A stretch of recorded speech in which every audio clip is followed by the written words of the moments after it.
Pada scene kali ini kita diperlihatkan Edward yang ditemani oleh Mochan menguburkan jasad ibunya serta meminta kepada Mochan untuk mengambil nyawanya dan menghidupkan ibunya.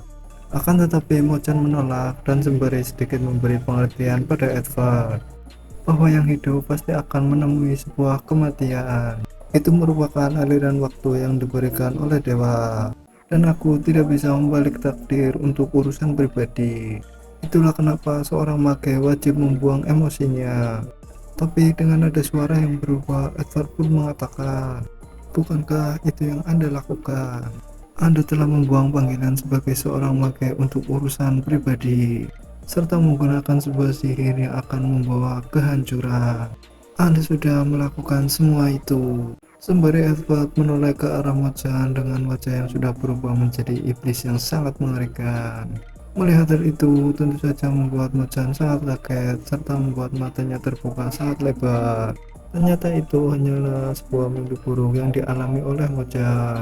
Dia pun sontak langsung bangun dan memegangi dadanya yang terasa sangat sesak, serta dia merasakan sebuah firasat yang buruk tentang Edward. Namun scene berpindah terlebih dahulu ke sisa-sisa pertempuran antara Chose dengan Ranghe, serta kemudian diperlihatkan Kon yang ini saya lupa namanya ini bro. Dia pun menanyakan kepada seorang tabib apakah dia sudah mati. Oh tidak, dia belum mati, namun dia mengalami luka dalam yang sangat fatal. Dia masih bernafas walaupun itu sangat lemah. Kalau saja dia bukan seorang yang kuat, mungkin saja dia sudah mati, jawab sang dokter yang sedang memeriksa tubuh Jose yang terbaring tak berdaya. Kemudian Kon itu memerintahkan kepada anak buahnya untuk membawa tubuh Jose serta mengikatnya dan menyerahkannya kepada Bato. Para anak buahnya pun langsung bertindak dan memenuhi perintah dari atasannya. Dokter itu pun merasa dia memang prajurit yang sangat hebat. Dia mampu melawan seekor Gyugon hanya dengan seorang diri. Mungkin saja dia seimbang dengan 5 pendekar pedang milik Bato. Akan tetapi berbeda dengan pendapat sang dokter. Dia merasa tidak mungkin Gyugon yang melakukan ini kepadanya. Terlebih lagi pedang ini adalah pedang Freya yang dicuri dari 5 pendekar pedang milik Bato. Jadi tidak mungkin makhluk yang memiliki sihir tingkat rendah mampu menghancurkan pedang ini. Terlebih lagi apa-apaan dengan jejak sihir ini. Kemudian diperlihatkan efek dari kedahsyatan serangan Ranghe. Kemudian sini diperlihatkan kepada Hardin yang sedang melakukan ceramah no jutsu kepada Ranghe.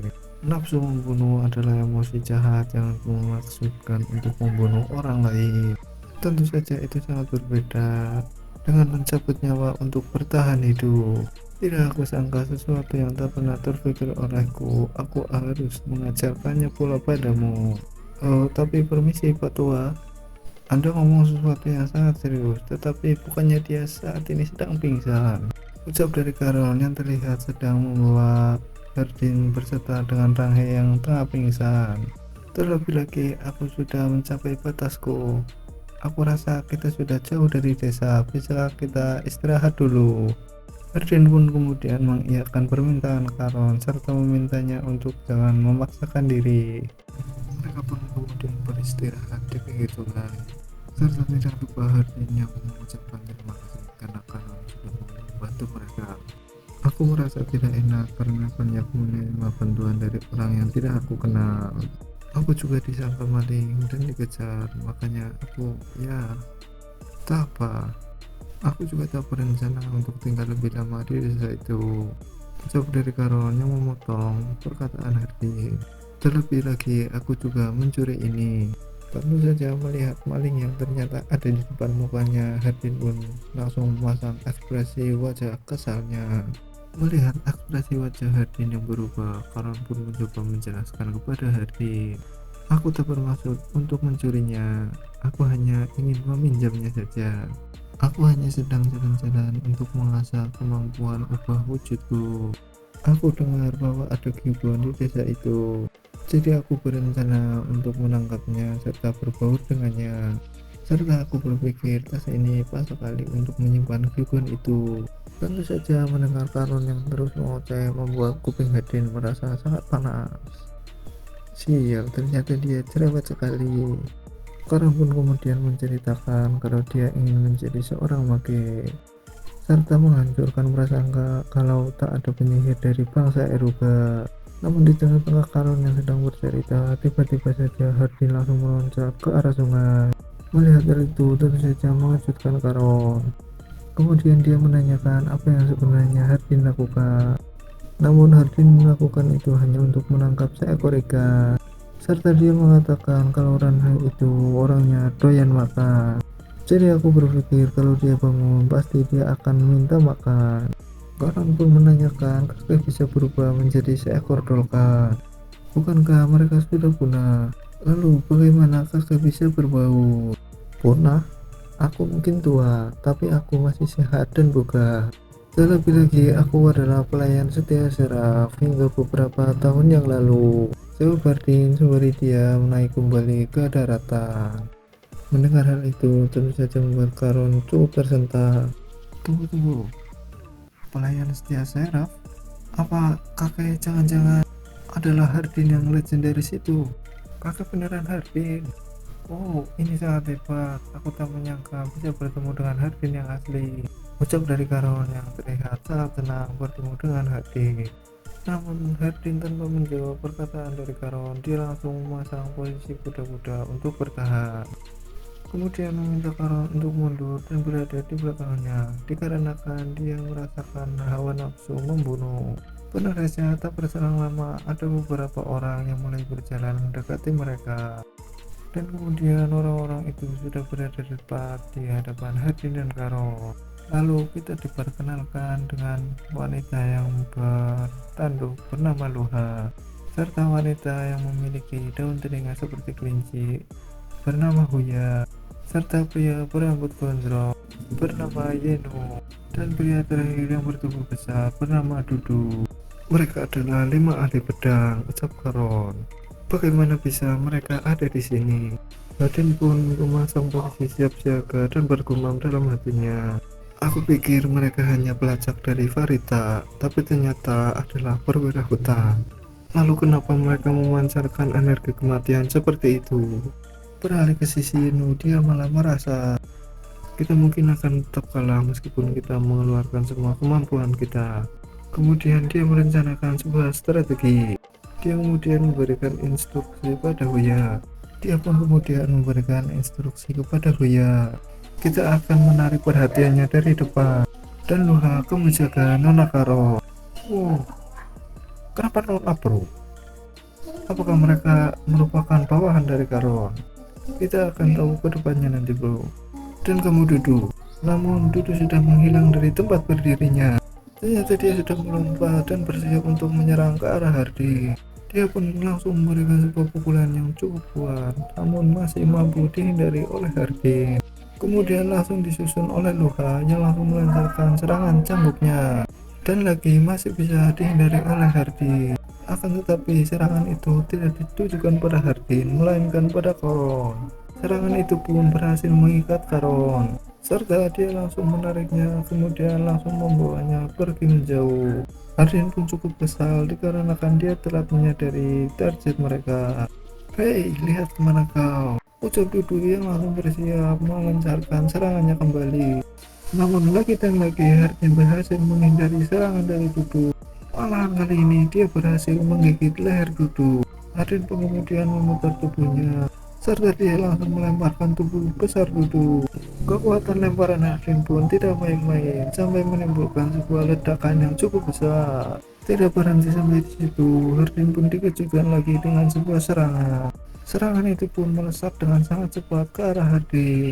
Namun lagi dan lagi Hardin terus bisa menghindari serangan dari 5 pendekar pedang.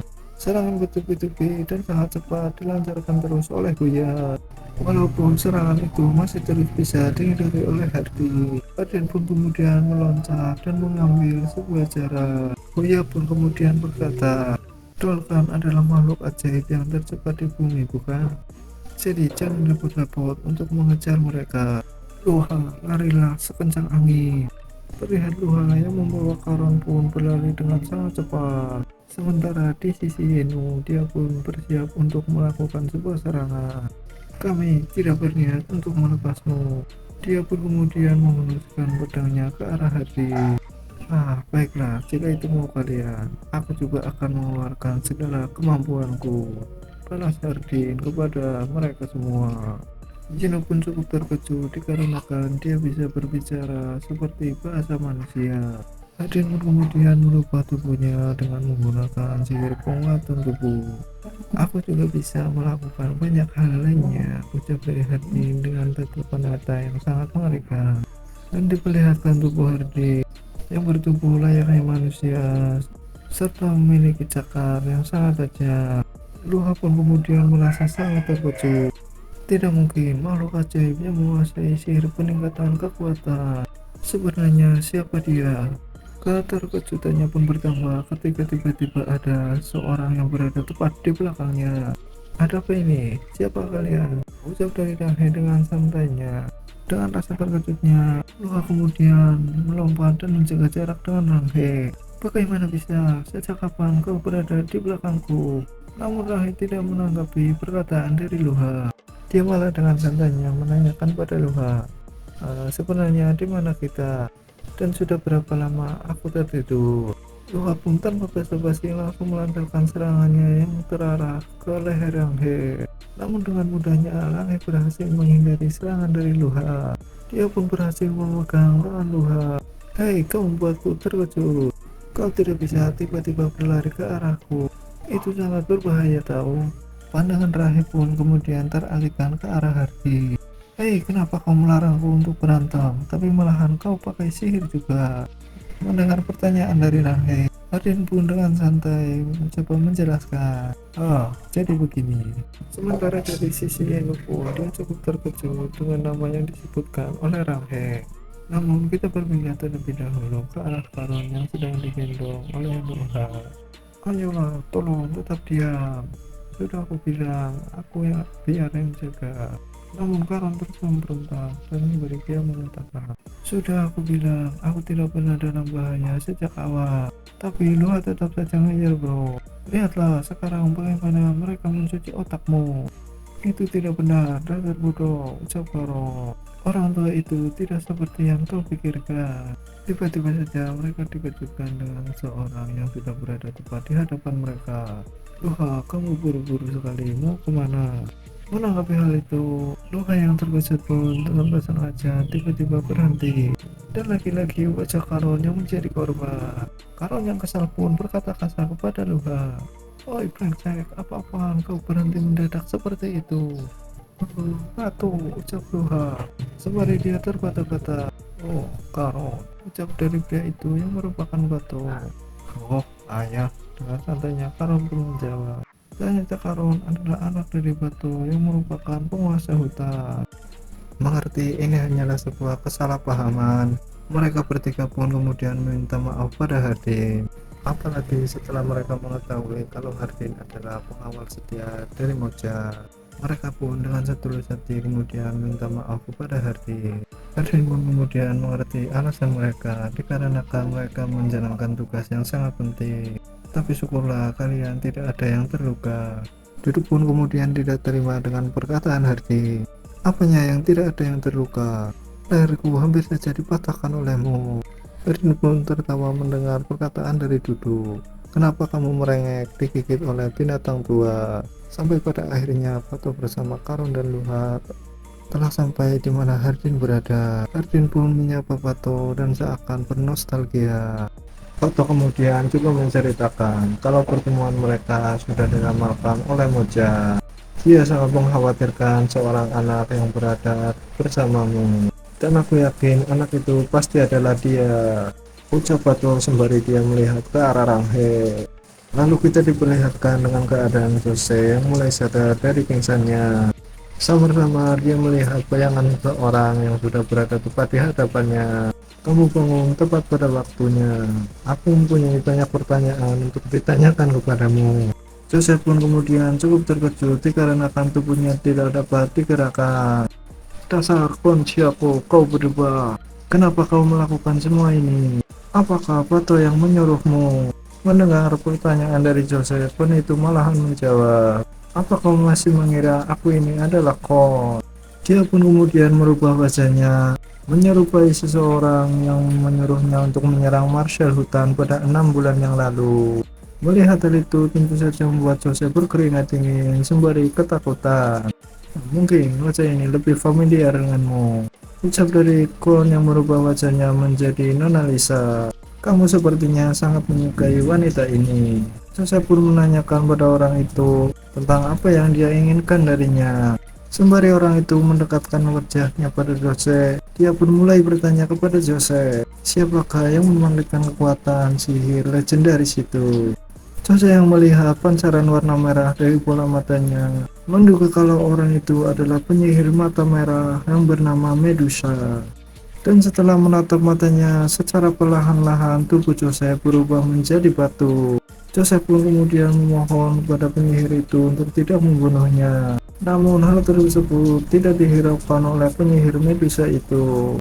Dan seketika itu pula tubuh Jose berubah menjadi batu sepenuhnya dan dia wassalamualaikum warahmatullahi wabarakatuh. Kemudian memperlihatkan penyihir Medusa itu yang mulai pergi dari kerajaan Farita itu.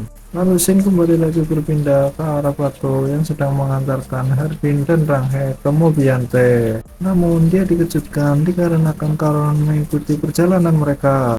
Dan tentu saja bukan Ranghe namanya kalau tidak membuat sebuah keonaran. Ranghe terus saja tidak mau duduk dikarenakan dia senang karena bisa terbang. Tentu saja melihat tingkah laku Ranghe langsung saja membuat Harbin kesal. Dia pun memukul kepala Ranghe dan menyuruhnya untuk segera duduk. Dan mereka pun akhirnya berlalu terbang untuk pergi ke arah Mobiante.